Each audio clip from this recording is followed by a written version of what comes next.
Hi, I'm Emma Everett and I'm Team Leader for our Buyers Agents here at Momentum Wealth. I'm here with our Managing Director, Damian Collins, today. Thank you for joining me, Damian. Pleasure, Emma. Today we're going to be talking about a topic that will be quite topical in the property industry, but also in the wider news as the election comes up. And that is the topic of negative gearing and capital gains tax changes.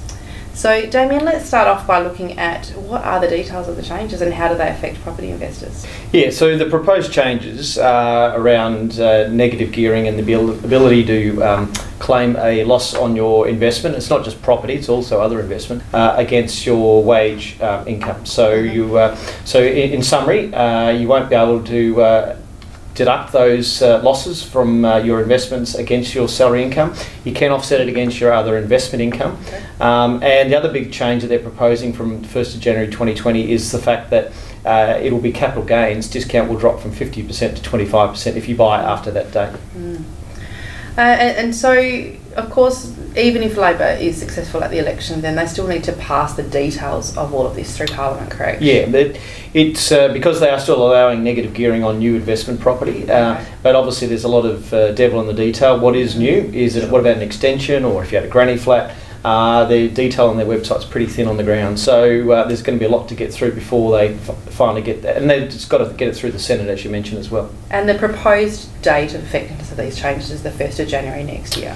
Yeah, so assuming they get it all through in time. First, assuming they get elected, assuming they, which is likely based on the polls, and assuming they get it through the Senate, they're proposing to change it from 1st of January. But important, it is only prospective, so if you get in and buy before that date, you're still under the old rules. So, given the nature of these changes, and our modelling for our existing investors is that this would cost an average property buyer perhaps $4,000 to $9,000 a year in direct costs that are currently subsidised by negative gearing. And of course the impact on the capital gains tax when they do eventually sell. What impact are you expecting this to have on the property market in terms of rents and property prices? Well, it's going to have a significant hit to rents over a couple of years. The big challenge is that investors, they're generally middle income earners, and they're using that tax benefit to be able to afford a property. So it's all right if you buy before 1st of January, but if you want to buy after that date, you're going to go, well, I can't afford this now because it's going to cost me that extra money. I need to wait till rents go up, and the rents will go up. Yeah, I think easily $4,000 a year across Australia, or around about 20-ish, 25%, depending on the capital city, just to get that negative gearing benefit back.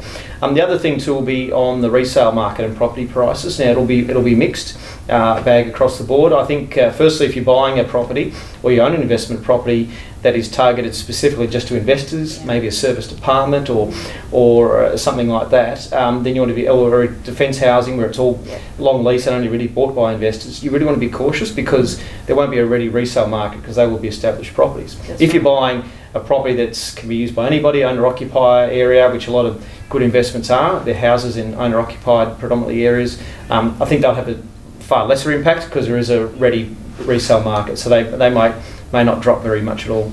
Absolutely. SQM research have predicted that rents will rise between 8 and 15% on a weighted average in the 2 years following the policy coming into effect. Certainly given that the rental vacancy rate in Perth has dropped from over 7% to 2.3% in less than 2 years.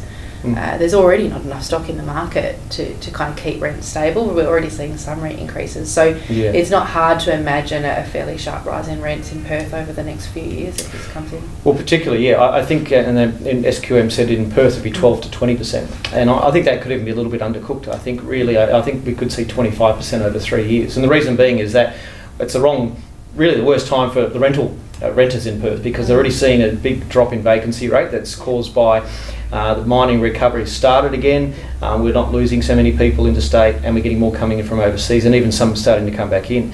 If that really kicks off in a big way, that together with no new buyers pretty much from 1st of January for a while, there'll be a lot of people sitting out on the sidelines, really could have a real rental problem in Perth, and rents could really spike significantly. And given these changes won't be retrospective, what does that mean for investors who are in a position to buy now? Should they be buying now to lock in these benefits while they're still in place? Well, I think if it does come in, the 1st of January 2020 is going to be like one of those milestone dates in investment, like September 1985 with capital gains, because now that time they didn't give anyone any notice. They just said it's happening today. But If you bought in early September 85, before the changes, you still have an asset that's capital gains tax free. Now with 2020, if you buy an asset before then, you'll get a much bigger discount on your capital gains in 10, 20, 30 years when you sell, and you'll get those negative gearing benefits all the way through. So I think if you're in a position now to buy, I'd be really targeting those family homes within that sort of 10 to 25k radius of the city, where there's a good resale market, even if it's not investors, and you're going to get all those benefits. I think the people will look back and kick themselves if they were in a position to do something this year and they didn't do it. And should they be considering which cities around Australia they're most likely to purchase in? Or what's your thoughts on that? Yeah, certainly we've still got, we've generally across the market, Australia is declining as a whole, but different suburbs and different cities are doing different things.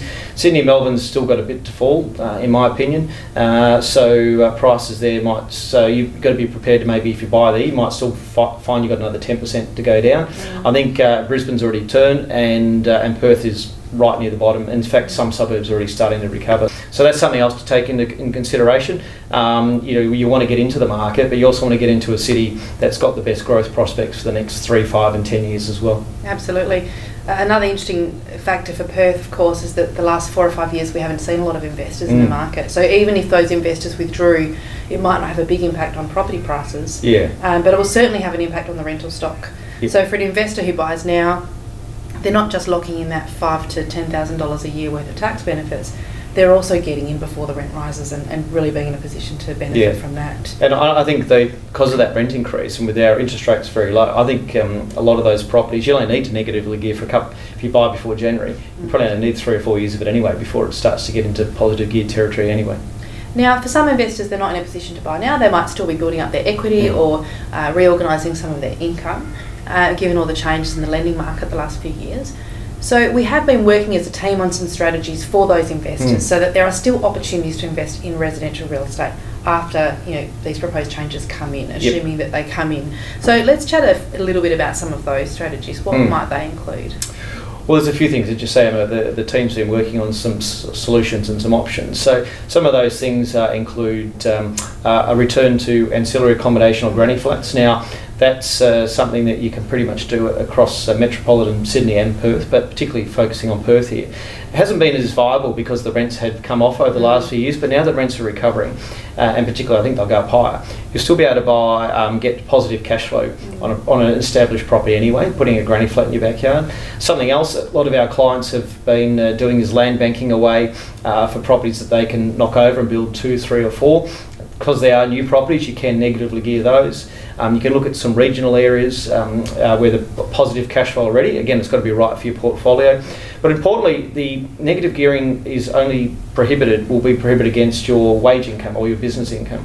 If you've got other passive income, you can still negatively gear against that. So you might find you've, for example, put 100,000 into a property fund, for example, and that 100,000 might generate 7,000 to 7,500 a year. If you've then got to buy an investment property and it's got, say, a loss of 7,500 a year, the two offset each other, and so you can still effectively negatively gear against your other income. So there's just some of them. There are a lot of creative ways we're working on to help our clients still continue to invest and build their portfolios. That sounds great. So we will have some more information about some of those other strategies and more details about the proposed changes to negative gearing and capital gains tax coming out over the coming weeks and coming months. So do keep an eye out for that. If you've got questions about how this might impact your property portfolio and the decisions that you're making about your properties now, do get in touch with us. Our team would love to help you look at the detail, look at the specific cash flow on your properties and help you decide what is the next right thing for your property investment journey. Thanks for joining us today. Thank you, Damian. My pleasure. Thanks, everyone.